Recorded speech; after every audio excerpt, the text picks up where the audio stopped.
And now for the radio program that has rated tops in popularity for a longer period of time than any other West Coast program. And I'll tell you why. It's the mystery program that is unique among all mystery programs, because you know who's guilty. You see his every move. You know his complete plans, even his innermost thoughts. Yet the final curtain always brings a startling surprise in the Signal Oil program, The Whistler.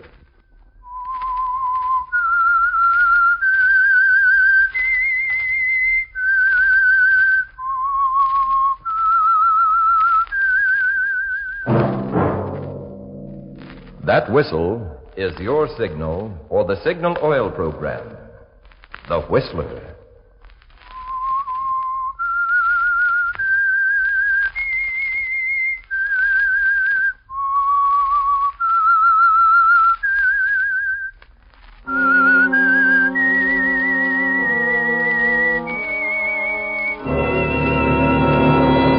I am the Whistler, and I know many things, for I walk by night. I know many strange tales hidden in the hearts of men and women who have stepped into the shadows. Yes, I know the nameless terrors of which they dare not speak. Yes, friends, it's the Whistler for the tops in entertainment. And for the tops in gasoline quality, it's Signal. It takes extra quality, you know, to give you extra mileage. And Signal is the famous Go Farther gasoline. So look for the Signal circle sign in yellow and black that identifies friendly, independent Signal stations from Canada to Mexico. And now, the Whistler's strange story, Fatal Appointment.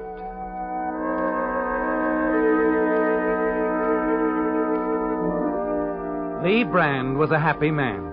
There was a spring to his step as he crossed the front terrace of his palatial summer home at Carmel. At the door, he paused and looked back over the vast estate, silently congratulating himself on the business deal he had just completed. It was the biggest thing that had ever happened to him, big enough to provide all the money he would ever need.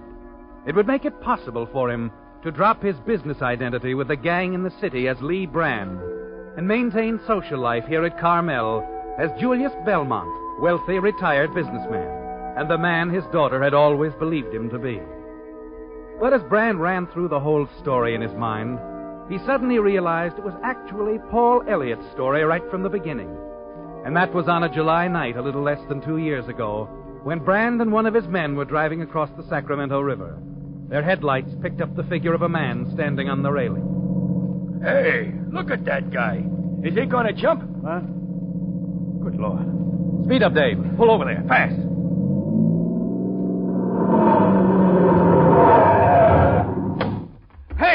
Hey, don't! Wait! He's waving at us. Yeah, maybe he isn't going Up. There he goes. No. That wave was just goodbye. Guy must be screwy when he gets Get going, Dave. Down the ramp to the river. We'll pull him out. What? Come on, hurry, hurry!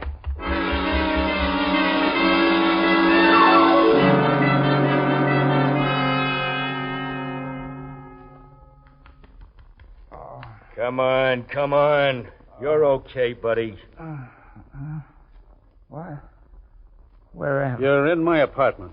We pulled you out of the river. You decided to take a little swim, remember? Oh.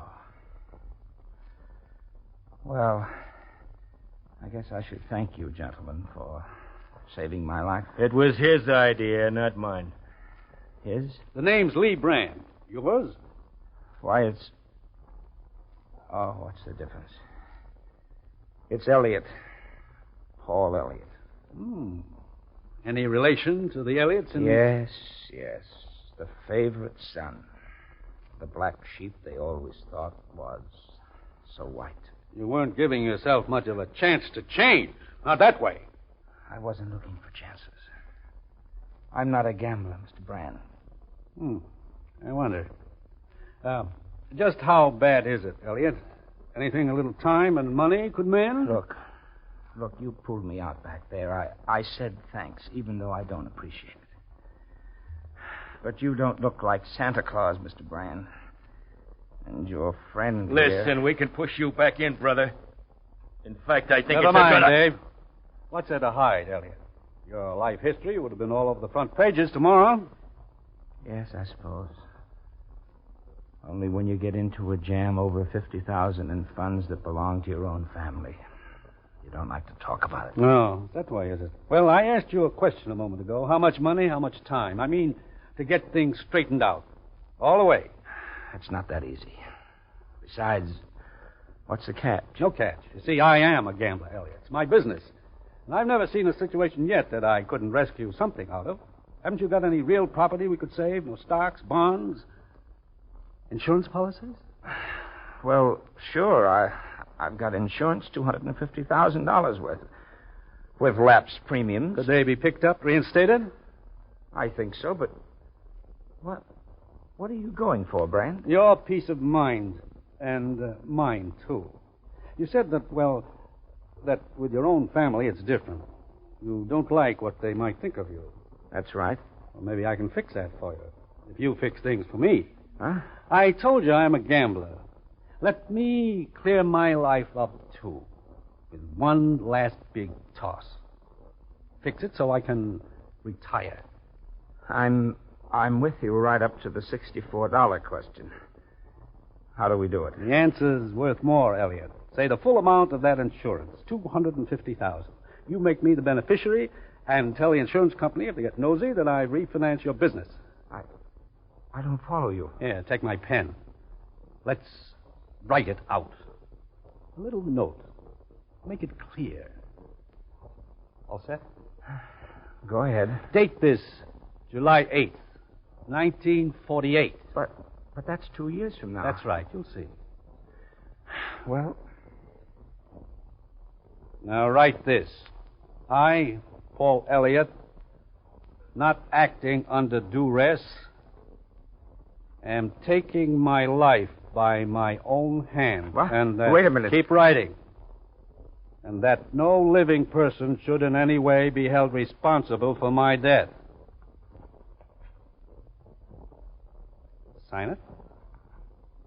Put it in an envelope. Give it to me. Oh, listen, this is your crazy. Our deal, Paul. Yours and mine. I give you $50,000, and you give me that suicide. But it's ridiculous. I'm all mixed up. I never heard of anything Maybe like... you haven't. But I've been thinking of a deal like this for years. But how can we make a deal like that? What if I change my mind 2 years from now and wanted to live? Even I know the answer to that part. Right, David. Your mind would be made up for you. Right on schedule. How about it, Paul? $50,000. Tempted? I'll have to think. Give me some time. I'll call you. I think so. I'll wait up until you do.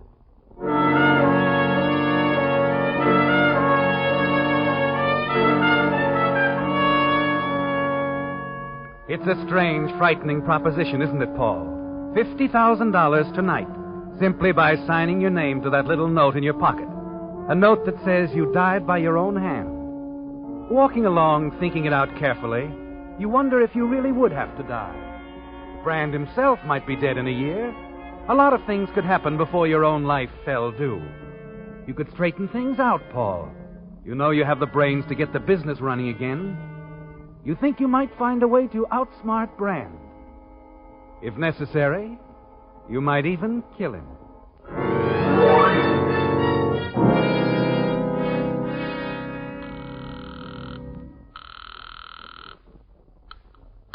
Hello?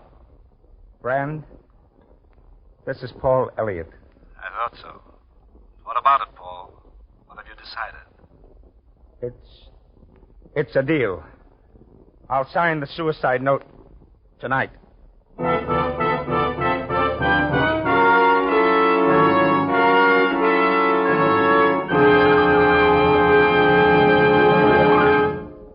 With the prologue of Fatal Appointment, the Signal Oil Company brings you another strange story by The Whistler.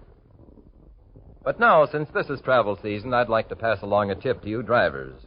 Wherever you travel throughout the Pacific Coast states, from Canada to Mexico, you'll discover that Signal is known as the Go Farther gasoline.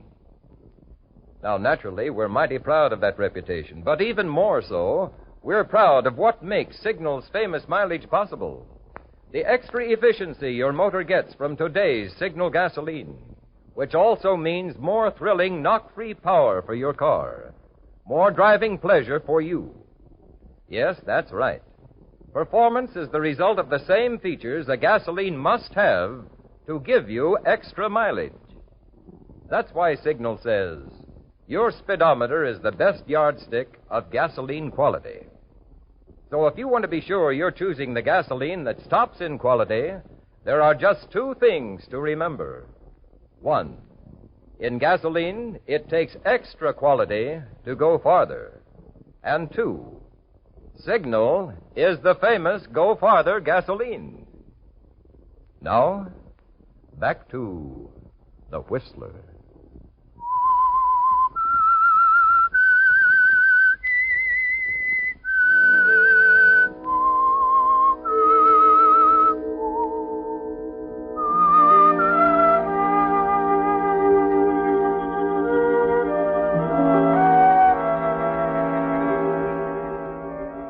Time has moved swiftly, hasn't it, Paul? Since the night you met Lee Brand, the night you tried to commit suicide and Brand pulled you out of the river. Yes, that night you made a bargain. You agreed to make Brand the beneficiary of your insurance policy in return for $50,000 to get you started again. And now Brand's backing has made it possible for the Paul Elliott Enterprises to rally surprisingly, surge ahead, and all your friends are talking about it, calling you the Miracle Man. Yes, Paul, it's different now. Not that every transaction has been completely honest, but you've been successful, and so busy you have practically forgotten your deal with Brand. At the office, it's always the same, working at a fever pitch. Yes? Hello, darling. Huh? Oh, Barbara, hello. Well, hell, you almost didn't remember me. Oh, no, that's not true. I was busy, Barbara. You're always busy. I get more than a few extra minutes with you lately. I'm lucky. Not as lucky as I am. What about tonight? Tonight? Our dinner date. You haven't forgotten that. And the weekend party at the wedding Oh, no, I haven't forgotten. And I do want to go, Barbara, and be with you, but... But you're not sure you can make either of them. Oh, that's right, darling. I hope you understand. I do. But I don't have to like it. Will you call me soon? Very soon, Barbara. You know I will. All right. Climb back on your treadmill. Sorry I interrupted. Goodbye, Barbara. Bye. Morning, Paul. Oh, good morning, Dick. Hey, you look and sound a little down, old man. When are you going to take that vacation? Oh, that's your idea. Well, it's your health. And here's something that says we can spare you around here for a while. Oh? The latest audit. You've got the company in good shape, mister. Here, take a look at this report. Now, with the deals we have set, we'll be counting profits for 6 months at least. Can't miss. I hope you're right. Really, Paul, you've done wonders. And all of it in exactly 2 years. 2 years? Almost to the dot. It's July 7th. You know, I thought it was still June. Hey, look, Paul, there's such a thing as concentrating too hard on one thing. I still think that a vacation... Yes, I'm definitely going to take some time off, Dick, and right away. Say, are you feeling all right? Of course. Why, what's the matter? I'm asking you. First, it's no vacation, positively. Now you've practically got your bags packed. Well, can't a guy change his mind? I suppose, but... Paul, is there anything wrong? Anything I could help you with? Why, no, there's not a thing wrong, Dick. Not a thing in the world.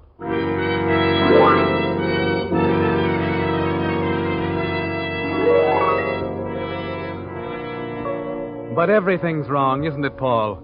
It's a shock to realize that your time is up, and you haven't long to live if Brand keeps his bargain with you. There just isn't anything you can do, not now anyway. You decide to keep your date with Barbara, and later that evening at the Weddington party, you wander out on the terrace and stand there looking out over the spacious grounds. Beautiful out here, isn't it, Paul? Yes. Paul, Yeah? what's wrong with us? Wrong? I didn't notice there was I'm anything... young, healthy, and at least fairly attractive. I'm also very much in love with you. Barbara, And I think you're in love with me. Of course I am, Barbara. So, there it is. Isn't it customary for two people in love to do something about it? Yes, but... Well, there are problems I have to work out before I Problems? can... Well, darling, don't you want to tell me about them? Perhaps I could help you. I can't very well. Not right now, darling. Oh, I see. There's nothing you could do, really. Oh, darling, I've just got to work this thing out by myself. If you'll just give me a little time to straighten things out. Is it about the business, Paul? Well, yes, in a way. But I thought everything was going so well. Dick's been telling us what a grand job you've done with the company.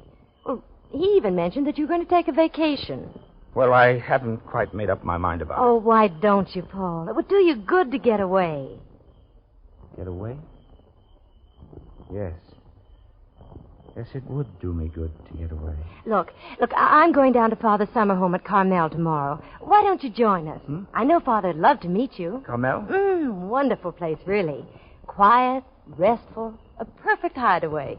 Oh, you'd love it, Paul. Yes, let me think about it, darling. I'll let you know. You won't have to. I'll be there waiting for you whenever you decide to come down. All right. And, Paul... Yes? Darling, you really have been working too hard. You're not looking well at all. Getting away from everything would be the best thing in the world for you.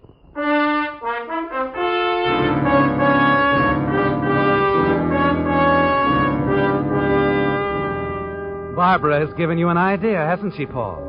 Yes, you do need to get away. As far away from Lee Brand as possible. But Carmel isn't far enough, is it? Shanghai, Buenos Aires, perhaps. Yes, that's much better. And it's the only thing you can do. The next morning, you hurriedly pack a suitcase. And as you're about to phone for a taxi... Oh, yes? Mr. Elliott? That's right. Bill Adams. I'm with the Atlantic Life Insurance Company. Just making a routine check on your policy. My policy? Uh-huh. Why, is something wrong? No, nothing wrong. As I said, it's just a routine check. About the change of beneficiary you made a couple of years ago when you named Mr. Brand beneficiary of the full amount of $250,000. Well, what about it? At the time, you stated your reason for the change was that you're indebted to Mr. Brand in a business way. Well, yes, that's correct. Well, we understand your business is in excellent shape now. Thought perhaps you'd want to change the beneficiary again. Some member of the family, maybe. Oh. Come in, won't you, please? Of course.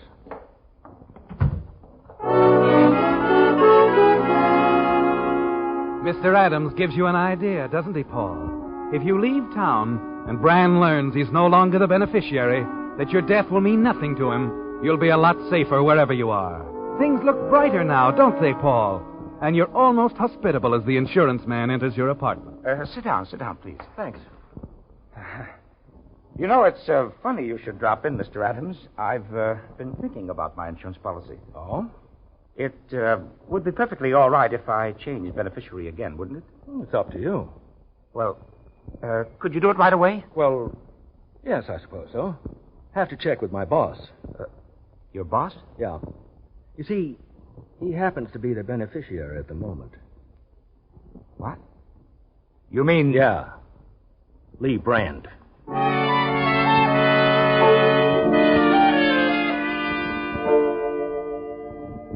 You realize now how useless it would be to try to change the insurance policy, don't you, Paul? And you realize, too, that running away is now out of the question.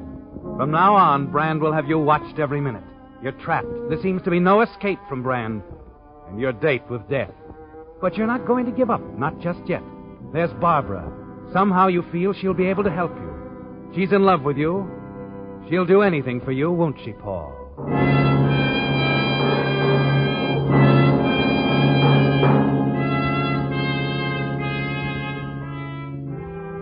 It's early afternoon when you arrive at Carmel. Drive down the main street and park your car before a small curio shop. Quickly, as you hurry inside to ask directions to the Belmont estate, two men are standing near the door as you enter. And as the door closes behind you, one of them turns around, and you freeze in your tracks. Brand. I beg your pardon? Brand.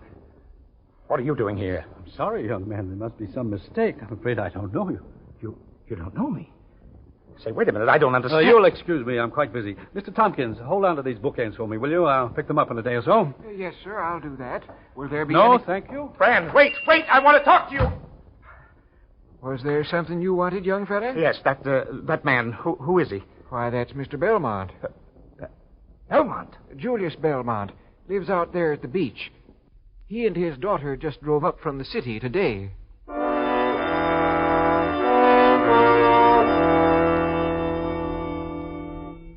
It's fantastic, isn't it, Paul? Brand the gambler is Barbara's father. And even as the realization hits you, you see a way out of your bargain.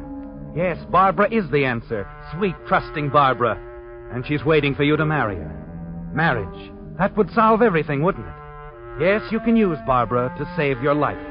You hurry back out into the street, find a phone booth, and call the Belmont estate.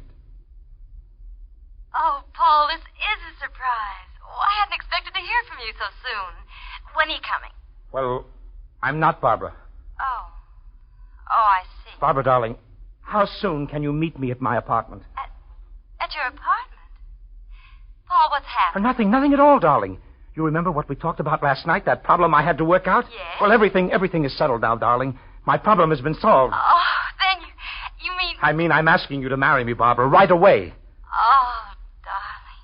Then you aren't going to make me wait till I'm old and gray. What do you say, Barbara? Oh, of course I'll marry you. Could have told you that the first day we met. How soon can you pack a bag and meet me? Well, why can't you come here to Carmel? I want you to meet Father. I haven't told him about you yet. Oh, no, please, don't. Don't say anything to anyone. Just meet me. Paul, there is something the matter.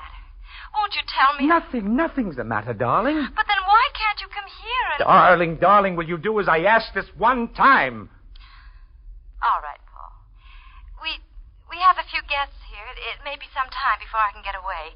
I'll come as quickly as I can. Oh, good. And hurry. Hurry, will you, sweetheart?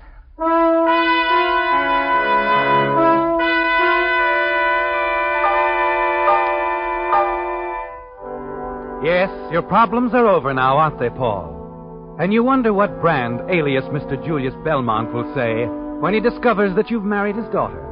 It'll be too late then for him to do anything, and you'll be freed. You hurry back to town to your apartment and wait for Barbara. And then shortly before 7 that night... Oh, Barbara, I thought you'd... Hello, Elliot. Brand. Mind if I come in? What do you want? It was a bad mistake you made, Elliot, prying into my private affairs. Look, Brand, I didn't mean I to... don't know how you found out or what, but you shouldn't have come down to Carmel, Elliot. You shouldn't have found out I was Julius Belmont. Oh, wait a minute, What are you doing? Recognize this piece of paper?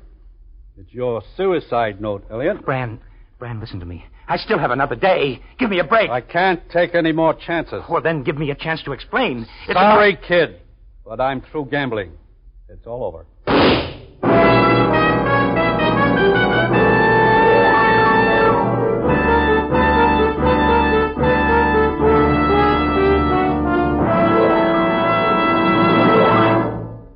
The Whistler will return in just a moment with the strange ending to tonight's story.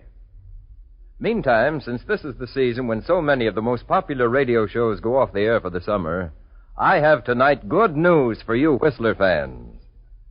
The Signal Oil program, The Whistler, will continue to come to you throughout the summer without interruption. This makes the 5th consecutive year that Signal Oil Company has broadcast The Whistler for 52 weeks each year. What's more, if your vacation travel should take you into other Pacific Coast states, you can still enjoy your favorite mystery, because Signal Oil Company broadcasts The Whistler on 16 CBS stations throughout 5 Pacific Coast states. For the nearest Columbia station, wherever you happen to be, just consult the handy radio log in the new Signal road maps, which are yours for the asking at all Signal stations. So this summer, when you want the tops in radio entertainment, we hope you'll continue to tune in The Whistler. And when you want the tops in gasoline quality, we hope you'll turn in to a Signal service station and fill up with Signal, the famous Go Farther gasoline. Now, back to The Whistler.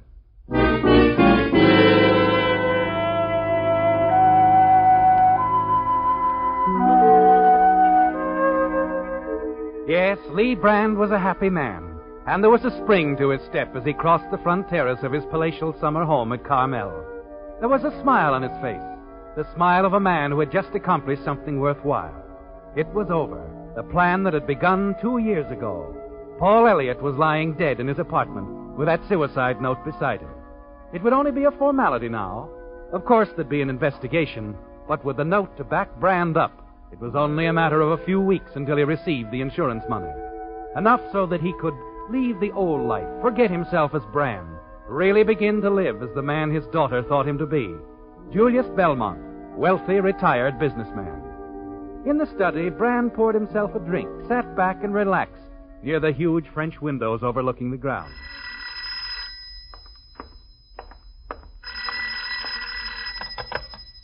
Hello? Lee, Dave. I've told you never to call me here, Dave. This is important, Lee. Got a tip. Somebody told the cops they saw you leave Paul Elliott's apartment. They'll be around to talk to you. That's all right. I'm ready for them. But when they find out you're the beneficiary of his life insurance, $250,000. You're forgetting that this was suicide, Dave. Yeah, I know, but... Well, I just wanted to let you know, that's all. Thanks. There's nothing to worry about, Dave. Nothing at all. That suicide note was written in the deceased's own handwriting. Lee Brand was sure he had nothing to worry about. All he had to do was wait, let the investigation take a natural course. But as he dropped the phone back onto the hook... Dad. Oh, Dad. Barbara, what's the matter? He's dead. He's dead. What? Who's dead, Barbara? What are you talking about? Paul Elliott. Oh, Dad, we were going to be married. He was in some sort of trouble. Paul Elliott? You were going to marry Paul Elliott? Yes. Baby, why did you tell me? I didn't even realize that you knew. He loved me, and I loved him. Dad, you got to do something about this. Find out who killed him. He was murdered? He never would have killed himself. I know. He just called me. We were going to be married right away. I know they wanted to make it look like suicide, but... I don't understand. Whoever killed him left a note. A suicide note. The police might have believed it, but I didn't. And now they'll find the murderer. Barbara, what did you do? I burned it before the police got there. I burned the suicide note.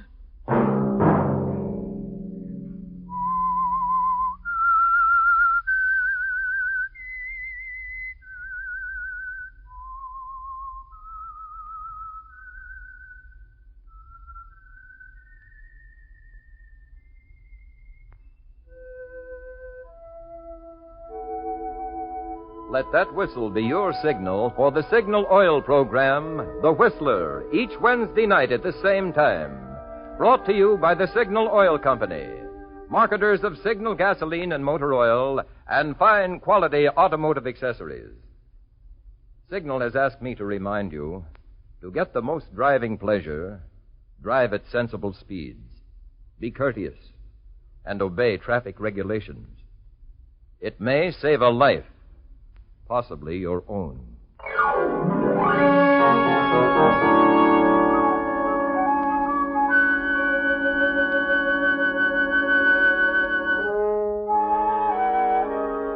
Featured in tonight's story were Wally Mayer, Herb Butterfield, and Doris Singleton.